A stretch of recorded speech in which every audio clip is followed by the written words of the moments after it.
Welcome in, McElroy and Cubelic in the morning. It is Thursday, November the 3rd, 7 a.m. right here on Jocks. Some massive matchups coming up this weekend, specifically in the SEC, some outside the SEC. We'll get into as many as we can. Get your thoughts on some coaching searches, where that's headed, what that looks like, potential updates floating around. I don't know how much is definitive and that we're going to trust and look at and say, yes, that looks great for that team, or that means that team's going to go do this. But we'll have the conversation, of course, because they are ongoing. Oklahoma, Alabama is going to be a big part of the conversation today and tomorrow for us. Barry Tremble covers Oklahoma. He's with us at 7:20. Texas, Georgia. Kirk Bowles covers Texas. He's with us at 8:20. The coach, Wim Sanderson, at 9. And Tom Hart talks Alabama, Purdue hoops at 9:30 today. But let's start with this Oklahoma-Alabama matchup. When Oklahoma is on defense, Greg, we know what that front is, that front seven is, how much they move, how talented they are. What is Alabama, where do they need to live in this game to be able to offset what Oklahoma wants to throw at them defensively in your mind? Well, they can't be in 3rd and long. That's all points bulletin number 1. But it's also a little bit dependent. And tell me, have you seen any updates as to whether or not R. Mason Thomas is going to be good to go? I have not seen anything on his status, no. Yeah, so until we know for sure that R. Mason Thomas is out, which I don't know if we will know that. Listed as questionable. That's what I mean. I don't think we're going to know. I think it's going to be a game time and it'll probably go all the way up. If he can go, that completely alters what you might be able to be in the offensive protection game. Because if R. Mason's good to go, then you got major problems. You got to account for one side of that line, no doubt about it, which is not great.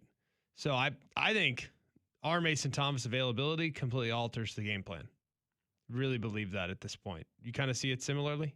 To an extent, yeah. I think he's a big help. I think obviously he's a bigger help when you get in those situations that you referenced, when he's able to sort of tee off and come at you, and they can be even more aggressive with him, line him up in some different spots. But you know, he's tough for tackles to handle, and we know specifically on the right side, Alabama has had some struggles in pass protection this season. So you get there, you live there. Oklahoma with him on the field is going to be a real problem. They're going to be very difficult to deal with if he's out there. Even if he's not, they're still going to be tough to handle. And I'm interested in just from the run game perspective, from a protection standpoint, maybe even just play calling perspective, kind of where Ryan Grubb wants to live in this game, like where he thinks they need to sort of build their foundation against this defense that they can lean on, rely on for an entire game. Because we've seen it be different things, whether it be quick game, whether it be some heavier play action, move the pocket stuff. They have tried to be a team that wants to run the football more. I don't think they've been overly dedicated to it and consistent in a lot of different games. But the effort has been there in one or two. So I don't really have a good feel for where that should be, to be honest with you right now. And I'm interested to see where Grubb wants to go with it. I think you have to stay committed to the run in this game. You cannot be one-dimensional. If you get one-dimensional, it doesn't matter. Whether your run game is ineffective, you have to stay committed. Last week, it was completely ineffective, and they ran the ball 28 times. I mean, that to me, it kind of goes to show you, like, they're going to do it. I mean, you're going to have to respect it. And doesn't mean it's necessarily going to be super, productive, but it's still going to be something that you're going to have to defend. You're going to have to weather those double teams. So we'll see. We'll see. I'm not optimistic that it's going to all of a sudden become a top 50 run unit. No, I don't think that's the case, because I don't think they have enough juice at running back right now. But I do think that they can still be a relatively effective group. They can run for 100 a game. That's enormous. I know it doesn't seem like a lot relative to what you've seen in the past. 100 a game nowadays, that's all you need, just to keep them honest so you don't become one-dimensional and those pass rushers can't pin their ears back. And that aggressiveness is one thing that you have to be ready for, wary of. Those defensive linemen for Oklahoma, they're good enough to just bull rush you or stack and shed on every play if they want to. They can two-gap you. They can just slant and utilize quickness. But those replace defenders, when one goes in and another's coming around, that awareness by the offensive line, the tight ends, even really the backs have to have an understanding of. I mean, there are a couple of times – you saw how much Alabama moved against LSU. Yeah. Backs maybe could have kind of ridden something a little bit more outside with the understanding that loop man was coming, but unaware. And then all of a sudden, boom, Tim Keenum pops up right in front of them. You can avoid it to an extent. And my thought would be, and I remember going back and saying this against Auburn when Auburn played them. Later in the game when Auburn played Baylor, There were some A-gap runs that were very quick hitting. Yeah. They're very decisive, north and south. I think that's how you have to try to get this Oklahoma defense. And people can say Texas and perimeter and quick throws outside. Well, we've said it before, and I'll say it again. They didn't move versus Texas. For some reason, they thought being stagnant in that game was the way, and it wasn't. I think you have to go north and south in a hurry, be it inside zone, duo. There was a wham down on the goal line to Daniel Hill in this last game against LSU. Plays like that, I think, where you can just get north and south in a hurry and kind of make Oklahoma pay for trying to do those things to you. Yeah. That's where I want to live. And Alabama has a couple of those plays they can go to. I say I want to live. I think that's where I want to get a start to hopefully slow them down. I mean, I don't think you're going to build an entire game plan around those kind of plays, but at least show you can be successful with those and then maybe force them to calm down just a little bit. Well, I think that makes perfect sense. I think we just need anything in the run game just to freaking hit it fast. Like this dancing in the hole, one cut in the backfield, trying to be perfect. Like it's well-intentioned. Like it really is. It's not, I mean, I think Jam's a good back. I really do. I just think for whatever reason, like these quick hitting downhill A-gap to A-gap runs are fine, but I think there just needs to be more dirty runs. I think Daniel Hill needs a few more looks. And I think that if you can get a few things going like that, it's going to be helpful moving forward, like quick traps, things like that. And I'm not saying that this group has the quickness or athleticism guard to guard to do quick trap plays and things like that. But I think that would be beneficial for this unit as a whole. Like trap some of these defensive tackles. This is a really good defensive tackle room.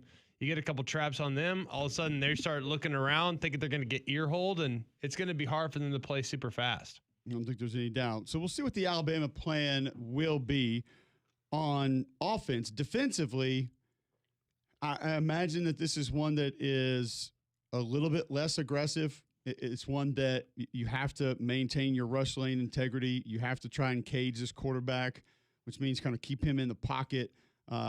He leaves north and south extremely well also. So not just run lanes on the outside where you're trying to maintain, contain, but also not let him get out of the A or B gaps in between center guard, guard tackle, north, south in a hurry.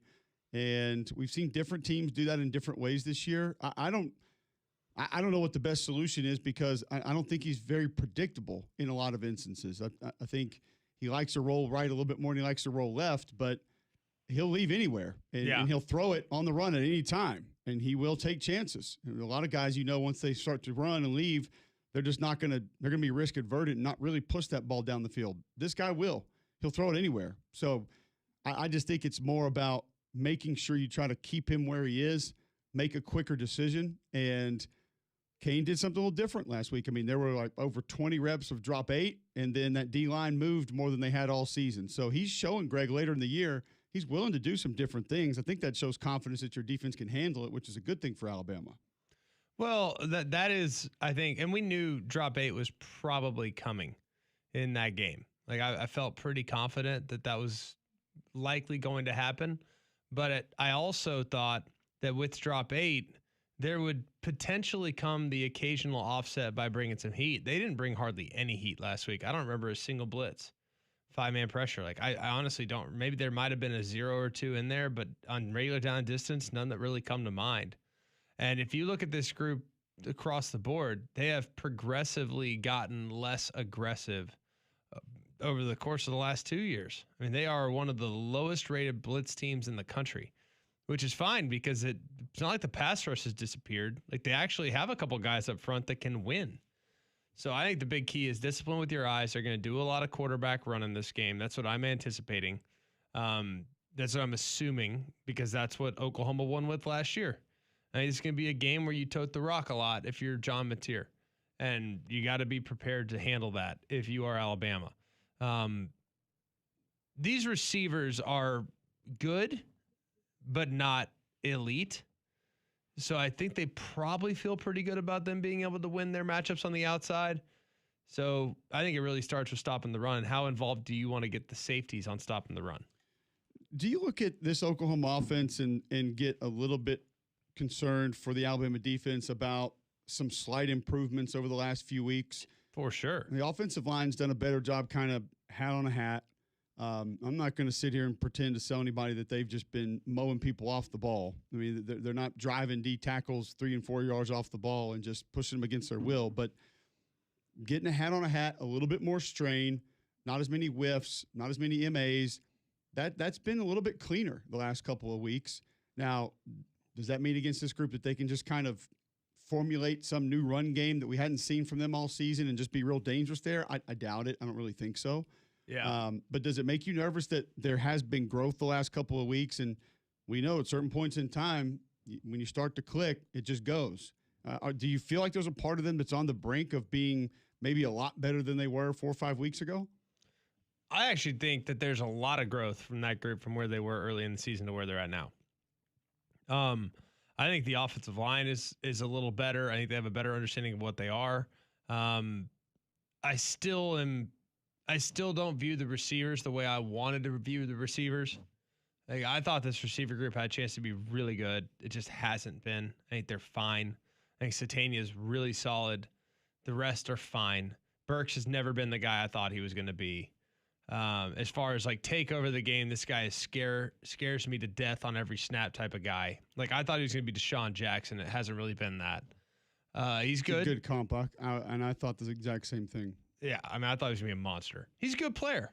How much of this is the offense, though? Like, not being truly balanced, not having like real play action to work off of. And there's no run game to lean on here.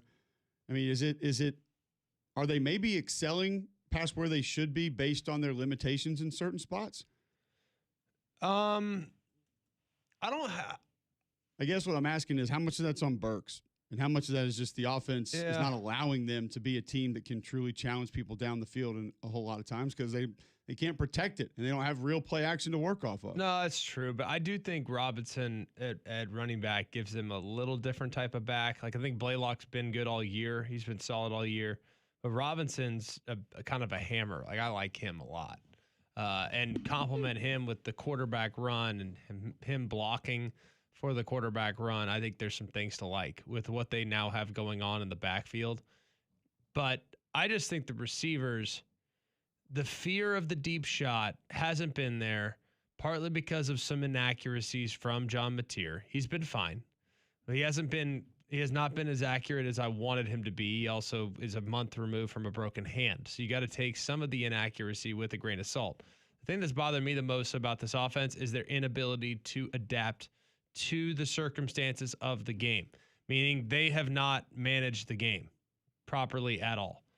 John Mateer, I don't think, is a good game manager at this point of his development. He's a tremendous talent, but managing the game. What do I need to do on this play to give my team the best chance to win?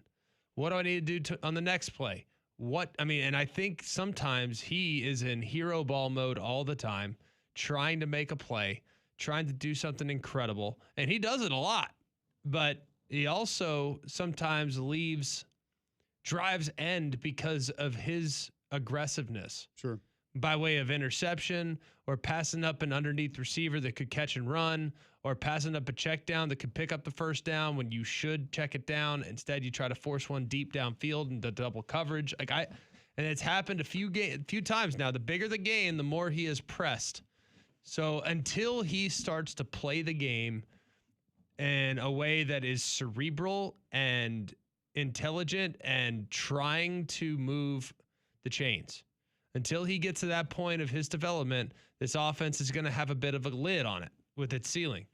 So when he starts to take what the defense gives him, this offense is going to be electric. Yeah. It's just not there yet. Well, we'll see where this offense can go up against a Alabama defense that I feel is improving and obviously has a better understanding and more confidence from their coordinator because he's implementing more things this late in the season, not just trying to live and die with what he is or what he has. And I think that's a great thing. I think that's great news for Alabama and Kane Womack. And we've seen some of the younger players starting to come on here later in the season. So all that we'll continue to discuss throughout the course of the show today.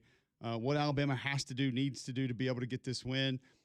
It's a massive game. It's bigger for Oklahoma, honestly, in the grand scheme of things. No doubt. Just where we are with the playoff and in today's college football.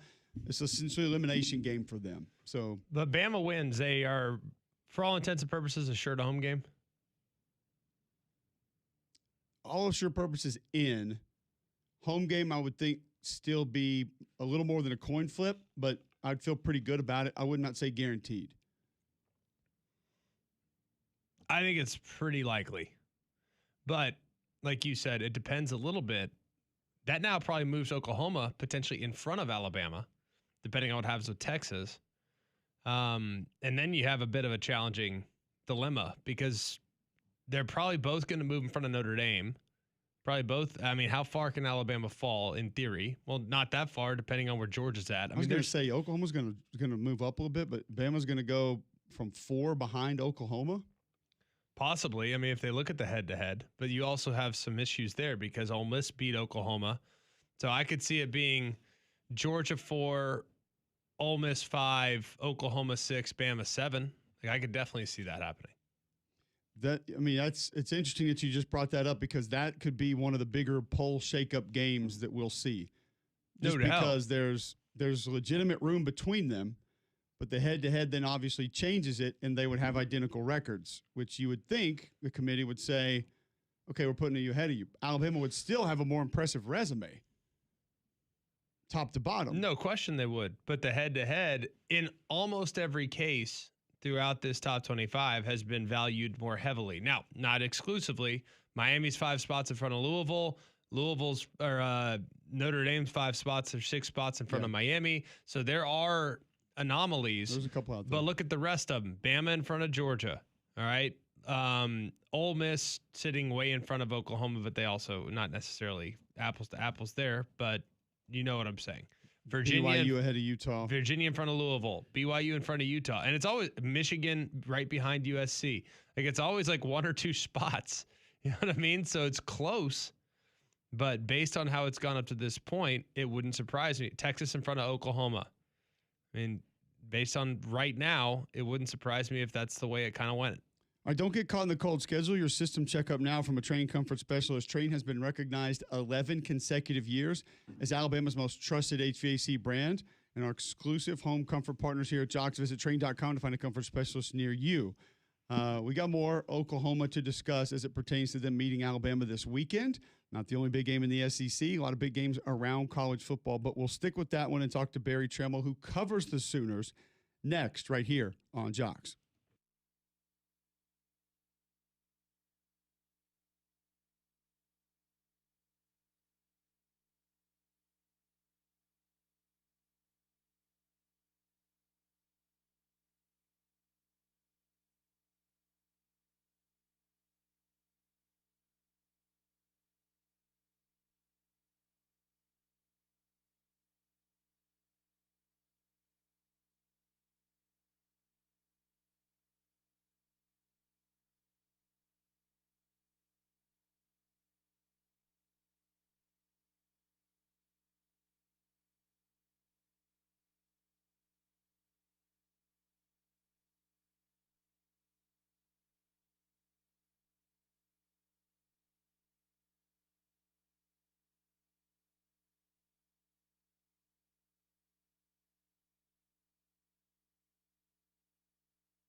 Welcome back in. McElroy and Cubelic in the morning, 7:21. Right here on Jocks, jocksfm.com. The app is in your app store, iPhone, Android. You can download that for free. Always listen on the go. Watch us live on YouTube. Search Jocks945. Does the song have people talking, or is that am I hearing something? It does. Okay. It just really threw me off. I didn't. Heck yeah. It's like, is the Simpsons on in the background? I thought I heard Bart there for a second. Definitely Bart. That's what I mean. It was a high voice. Kind of what it sounded like for just a second. Okay, Barry Trammell covers Oklahoma, has for a while, does it as well as anybody, knows this football team, was great when we visited with him leading into the Oklahoma-Auburn game. So now we want to discuss this Oklahoma team heading into the Alabama game. Barry, we talked a few minutes ago about how this Oklahoma offense does look like it's taken some steps over the last few weeks. I kind of draw the line at the Texas game, and I'll review them from there. Like some of the stuff way early in the season was rough to watch. Feels like it is getting better. What has the talk been around the facility, around the team, about maybe where this offense has gone recently and still where they think it can go? Well, they've sort of found a running game post-Texas. They've had a 100-yard rusher at South Carolina against Ole Miss and Tennessee, and that was a pipe dream before South Carolina. So that's helped a lot. They've sort of stumbled into a solid offensive line, it looks like. We've got 2 true freshmen and a redshirt freshman. Due to injuries and poor performance, they've just sort of been monkeying around with that line, and they've settled on these guys, and they've been doing a solid job. Let's not pretend it's a juggernaut offense, but they are running the ball better, and that's without John Mateer necessarily, having to carry that load. So that's promising. The passing game is still not high-powered. So the offense is still a work in progress. They're going to need a 4-quarter offense, I think, against Alabama. They had 99 total yards at halftime in Knoxville, and still somehow came home a winner. It's not likely to happen in Tuscaloosa. So they got to play better, but they have been playing better, and so there's a reason that maybe they'll continue to show great strides. How would you assess the play of John Mateer? Because I frankly, Barry, I want to like everything I've seen, but I think there's been some growth that needs to take place. He needs to manage the game. He needs to understand situations. He needs to not force it, things of that nature. So how would you say the staff is handling him right now, and how pleased are they with where he's at? Oh, I think I think they love John Mateer for his leadership. I think they love him for his ability to make some big plays. But let's be honest, he's been a disappointment. I mean, he's had games where he's just not very accurate. I think his touchdown to interception ratio was 8-7, and that doesn't work in the 21st century. It's not 1969. So he's not been the superhero that Oklahoma fans were hoping, and maybe those expectations were too high. I mean, last season he played against 3 real high-quality competition teams and did okay, but the idea that he was going to come in and take the lineage of Mayfield, Murray, Hurts, Caleb Williams, Dylan Gabriel, that line is probably over expected. So he does need. I like what you said about the game manager. He does need to manage the game better. The interception against Tennessee was just inexcusable. Now that part of that was on the coaches for giving him the chance to do it, when all you have to do is milk the clock. But he's not. He's been a middle of the road SEC quarterback, and he's not.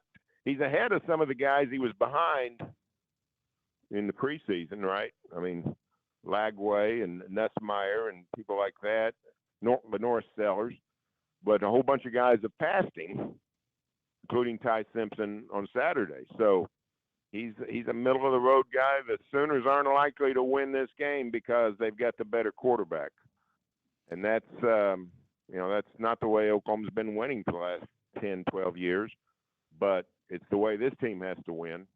So he does need to play better, but he doesn't have to be spectacular because he's sort of shown that that's not what he is right now. It's interesting, and Barry Tremmel with us, he covers the Oklahoma Sooners as they set to face off against Alabama this weekend. He's on the Higginbotham hotline. How you referenced kind of Mateer and where he was versus other quarterbacks, and I think there were a lot of different lists out there in different places. We were beyond high on John Mateer here on this show, but we maybe weren't as high on Joey Aguilar, and none of us really knew about Trinidad Chambliss. Those two are two of the more efficient quarterbacks in this league. They're also the only two quarterbacks that have gone for over 300 yards against this defense. You can go back to some of the others and say, well, those quarterbacks just weren't as good as we thought, or those offenses not as good as we thought. What should we read into the only two 300-yard performances against this Oklahoma defense coming in their last two games? Well, I mean, I think it's two different games. I think the Sooners came away from Ole Miss thinking, this guy's great. I mean, Trinidad Chambliss and Norman look like, maybe not just the best quarterback in the SEC, but the best quarterback in America. He was fantastic. Aguilar 2 weeks ago in Rocky Top was some of those yards were hollow in that they were late game, sort of Sooners just giving up big chunks, trying to get the game over. He had the two big interceptions, and the Sooners in part won that game really because their quarterback didn't make as many mistakes as Aguilar. So the Sooner defense, the secondary is the weakest part of the defense. Now, something's got to be the weakest part of the defense. It's certainly not the linebackers and certainly not the line. But if you're Alabama, you got to think that's where we've got to attack this team. And I think that's what Bama will try to do. Yeah, I think in doing games with Oklahoma multiple times this year, I do think the secondary is a question. I think it's fair. However, what can neutralize that secondary concern is a pass rush. And our Mason Thomas, I've never heard an injury described this way, Barry. Brent Venable said it was, quote, a little bit of a quad pull, which I'm not sure how you can something like that in there pull it a little bit. It's kind of a binary diagnosis. Is he going to be available? Are you optimistic about his availability? Where are things up front? Because Jaden Jackson's banged up too. So what's going on with the defensive line and their health, and whether or not they can be able to apply that pass rush? Well, I think they'll trot our Mason Thomas out there to start the game and see if he can go. I think that's where it's at. I think questionable was the designation last night on the injury report. I think it was for both our Mason and Jaden Jackson. And the bad news is if you made a list of Oklahoma's best football players, it's sort of a starless team. They don't really have, outside of the kicker, I don't know that anybody's going to make All-American. But if you said who's the best player, you'd probably say our Mason Thomas, and who's second best, it might be Jaden Jackson. That's the bad news, that they're hurt. The good news is it's the deepest part of the team. They go three deep at D end, and they go two deep at D tackle. So those guys don't play every day. They get rotated a lot. So it's not cataclysmic to lose those guys, but you sure want them going to Tuscaloosa.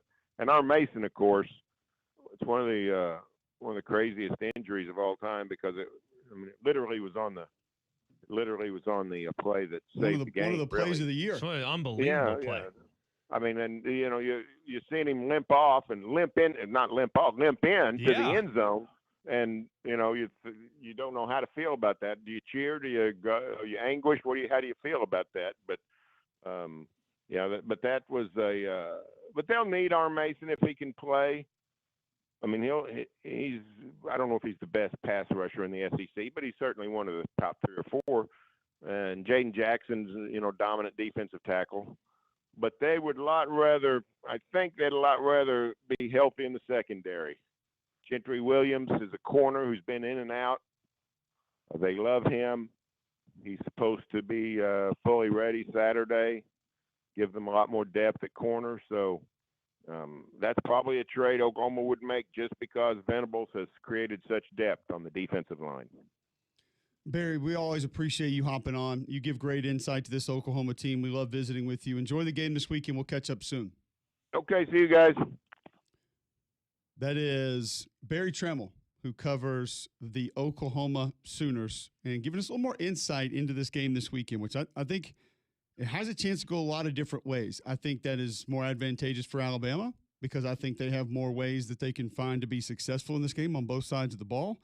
But if the ways for Oklahoma go good because of how good they are in those areas, that could be a big problem. And we'll spend more time breaking it down. Tell our listeners about Shinar Flooring, G-Mac. Well, they've been stockpiling inventory for a while, 50,000 square feet of Core-Tech flooring by Shaw in stock right now if you go and order it from Shinar Flooring. And because of that incredible inventory they've been able to accumulate, you can now expect food to pass those savings on to you. There's that plank that comes with the 20 mil wear layer. It's super dependable, super durable, and will be incredible when it comes to lasting in your home and or business and adding value over the course of time. So take advantage of those savings, take advantage of that inventory, and remember Shinar Flooring. When you want Core-Tech, call who? Call Fu at Shinar Flooring, 205-518-6423, or you can go online at fooandyou.com. All right, we'll take a break, come back, and spend a little more time on Alabama, Oklahoma. Some other coaching news and administrative news out west. We'll get to that. And the NCAA has a ruling. We'll discuss all of that this hour right here on McElroy and Cubelic in the morning.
All right, welcome back in. McElroy and Cubelic in the morning.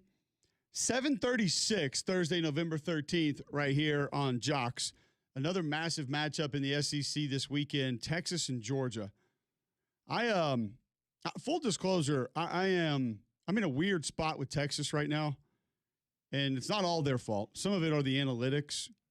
For example, when you see the numbers thrown out about chances for teams to make the SEC championship game or the playoff, A&M's way too low, in my opinion. And the response that I get from everybody is, yeah, but Texas. No, but Texas. So essentially saying that since Texas is on the schedule, their chances of making it are much lower. But you look at Texas and they have Georgia and A&M. So if that's the case, then I don't feel like they should even have a chance to get there, if that's how we're going to look at it. They just feel very overvalued for a lot of people and a lot of metrics, Greg. And there are good aspects to their team. I will not deny that. But I'm not on board yet with they are some, team that's had this monstrous growth and now going to be this super difficult out, and how tough it's going to be for teams to handle what they have. I need to see a lot more before I look at Texas as an extremely scary football team consistently, that is. At times, yes. But do I feel like I'm confident they're going to go put 4 quarters of great football together? No, I don't. No, I can understand why you're not confident, but you have to acknowledge there has been growth made. There has been growth. I don't think there's any doubt. But I do still think that they're similar to Oklahoma to me in that if you let them do the things that they're really good at, they're going to be a problem. If you neutralize the things they're good at, and I don't think it's across the board like it was last year, they're not anywhere near the problem. To whereas, like we talked about with Alabama or Georgia or A&M, where A&M wants to go Q run heavy, they can do that. They want to penetrate, be disruptive, show you different looks on defense. They can do that. They can play off if they want to and not be overly aggressive. They can go traditional run game. They can go quick game. I don't think that Texas is in the same category as A&M, Bama, Georgia. I don't even talk about as good of a team. I just mean as far as how they can be successful during the course of a football game. I'm fine with that. I'm not on board with them being as good as A&M. But I think Texas can play with everyone else you just listed.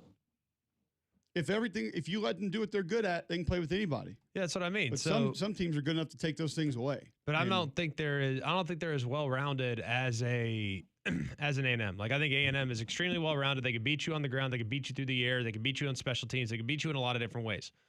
They're the only team in the league that I think can do that has about 15 different pathways to victory.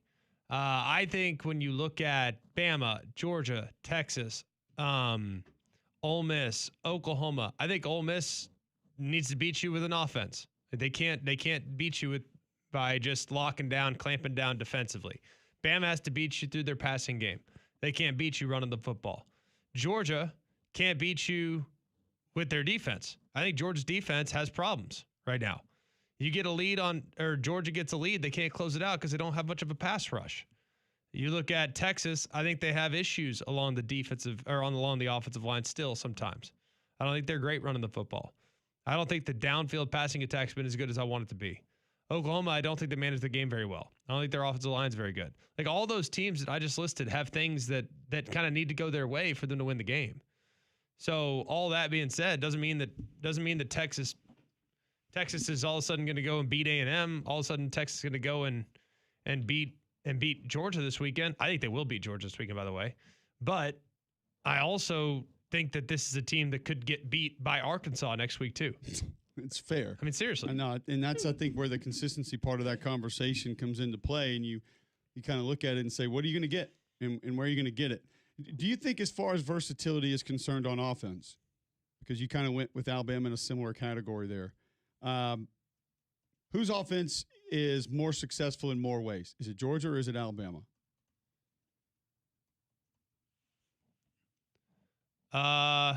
It's a good question. If you're just going versatility of ways that they can hurt you. I think Georgia is more well-rounded offensively.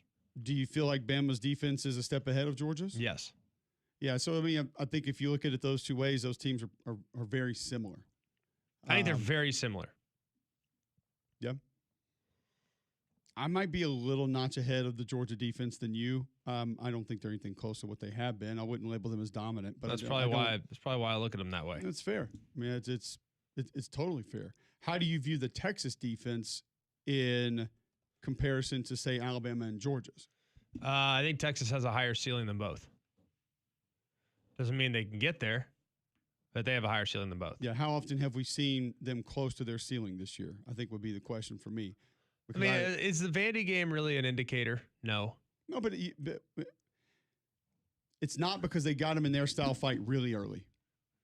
And I think by doing so, that was very advantageous for them, which, by the way, Vandy still carved them up at the end of the game, playing Texas' style game. So you wonder if you went back to it and Tim Beck said, all right, if we get a do-over at this, we might just need to start going drop back early. If we can throw it like this. Now, Kwiatkowski's not going to play it exactly the same way as he did late, and you're obviously a little more on your heels. It's a little more, you're going to give some things underneath. I get that. But, you look at what teams have done through the air.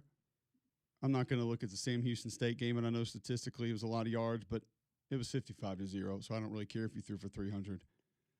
Mississippi State's had some success. Vandy had a little bit of success. I think that's one that you don't necessarily look at and say, oh, we can point to indicators there. I mean, Ohio State didn't really move the ball a ton on them. So who do you take out of this and say, okay, well, they did move the ball, so therefore Georgia's going to be able to move the ball, because the State offense is not one that's fairly comparable. Take some of the things Vandy did, but as you mentioned, that was more situational, I feel like, than any other game. So I almost look at it as, I'm with you on that Texas defense having a high ceiling, but I don't know exactly how the matchup's going to go against this Georgia team, because I don't think Georgia's going to try to live between the tackles. I think they're going to use a lot of misdirection and a lot of quick game to set things up later in the game. And I think Gunnar Stockton is operating that offense at a really high level. Really, I think he's great. And that gives you advantages, because there are 2-3 options, I feel like, on almost every play, or at least what they're showing you, not necessarily options for them to make, but options for you to believe what it's going to be. And this is a team that's super athletic, maybe not overly disciplined, and I think Georgia can take advantage of those things. I think it's a fun matchup. I think the Texas defense against the Georgia offense is a fun matchup, because I would love to see Georgia sit back and say, we are going to try to maul you, just to see if they could. For sure. Because what other team even has the personnel to try that? I would say there's been 2, maybe 3 on the schedule. Maybe. But I think Texas can weather that storm. Here's what I think's funny. Is I think that when you look at Georgia got gashed on the ground last year, right? And frankly, the year before. Like, they weren't great against the run the last couple of years. So what has now changed for Georgia?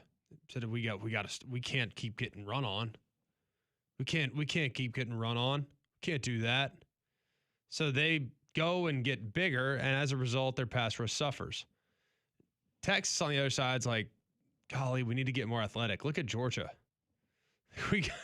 Georgia just ran right through us. They had 13 sacks in the 2 games. Like, we got to get more athletic. Like, we need guys that can go and just take over the game and stop the run and route to the passer. And it's like Texas wanted to become Georgia, and Georgia wanted to become Texas. I think it's hilarious how it's kind of worked out, because Georgia's liabilities are now Texas's strengths, and Texas's question marks are now Georgia's strengths. Right. Isn't that strange? It's odd, and it's one of the reasons I think this matchup becomes a little bit more intriguing.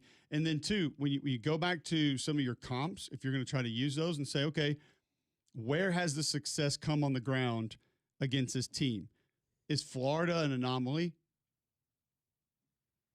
Yes. So you kind of throw that one out and say it was a little bit of a one-off, caught them at the right time, which I don't know how that would Florida work. Florida was in desperation mode, like save their coach's job situation. And it was still 159 on the ground, though. Like, we act like it was 359, and they moved the ball well on the ground. It's 4.3 a carry. It was really just big plays. And it looked bad. Like, I will say that. Like, you would agree there? Like, when you watched it, it looked ugly. It didn't look good. They got pushed. But it was mostly big plays. Fair. You know who else has run for 100 on them? Vandy? No, 58. Oh, that's close, though. 2.4 per. Who ran for 100 on them? I'll say Kentucky. 137, and that would be it. Ohio State ran for 77. Oklahoma ran for 48. I don't think State you're running the ran for ball in Texas. 63. I'm just telling you, I don't think you're going to do it.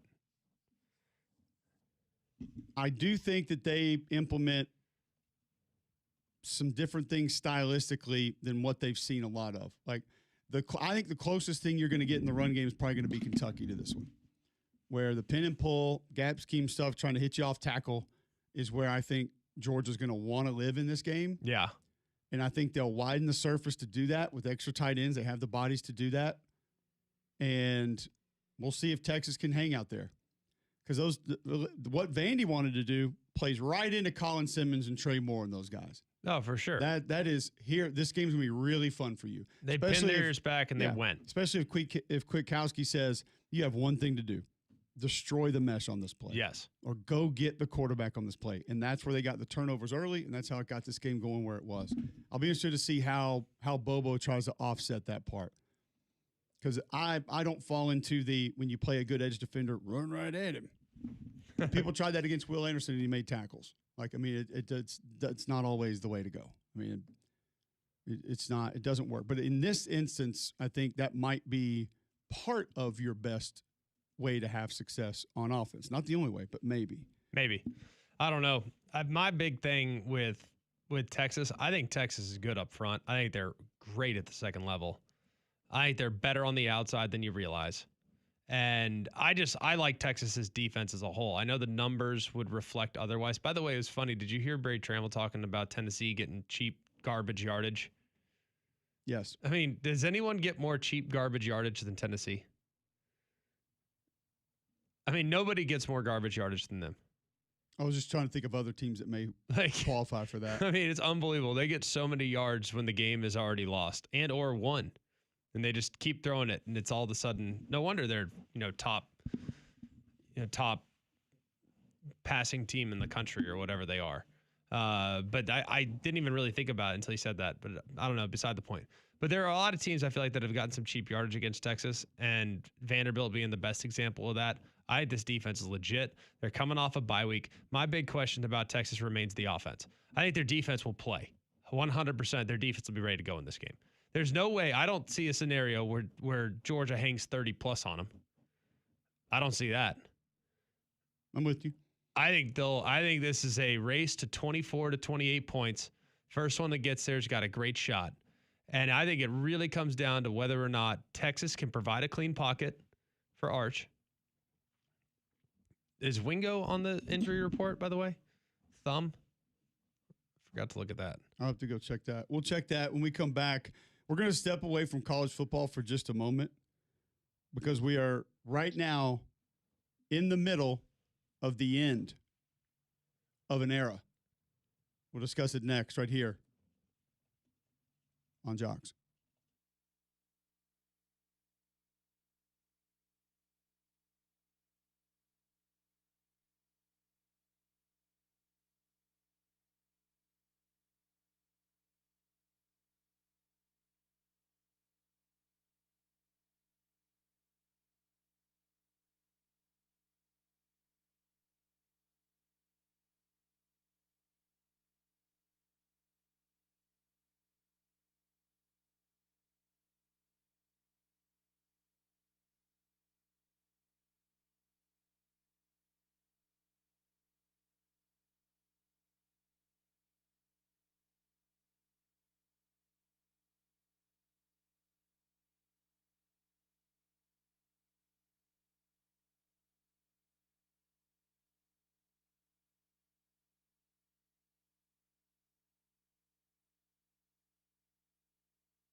All right, welcome back in. McElroy and Cubelic in the morning. The end of an era is upon us. We will discuss that in just a moment. 800-239-9569, 800-239-WJOX.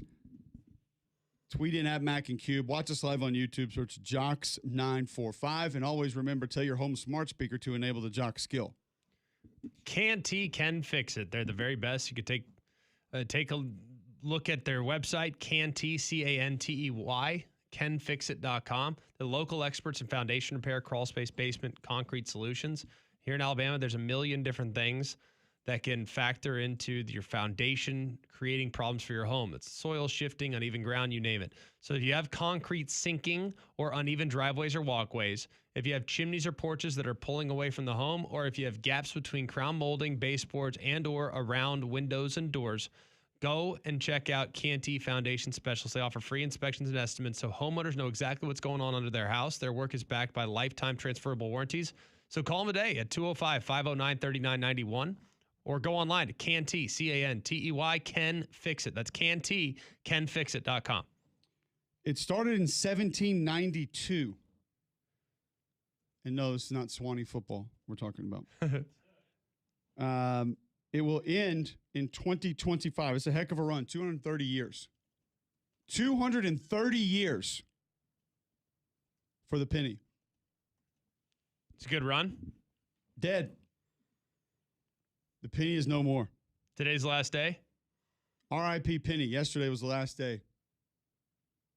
Apparently up to 4 cents a piece to make. I feel like we should be playing a song. Items? Okay. Do all the value of every penny go up now? I guess. I feel like we should be playing a song. What's the best penny ever? Hardaway? Money? Yeah, probably like the actual penny itself. A loafer? It's only a cent, though. I think loafer. Big Bang Theory? Oh, Penny from Lost? Desmond's girlfriend? Maybe, yeah. Won their boat. Yeah. Penny Lane? Penny stocks. Those got Jordan Belfort. It got him a lot of cool stuff, too, though. Yeah, it did. So. Hang on. Yeah. There's not a lot of good options.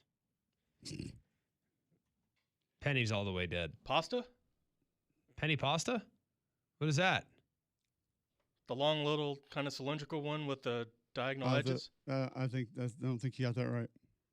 Yeah, but it's okay. It's not a bow tie? No, I'm pretty sure I've ordered it before. Really? Penny pasta? Yeah. Must be a fancy spot. You mean penny pasta?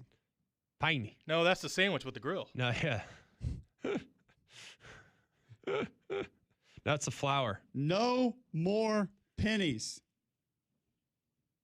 I couldn't tell you the last time I actually handed over a penny in exchange for a good, like as a part of other things. Yeah. Like $1.26, and you gave them a $1 bill, a quarter, and a penny. Not that you can get anything for $1.26 So are we rounding anymore. up and About down to say, now? since when was the last time you carried singles and or quarter and or penny? It's been a long time. But seriously, tell me how dumb it was that we were producing pennies for as long as we were. Wow, hater. I'm On sorry. commerce. They cost 4 cents to make and 1 cent to it's dumb.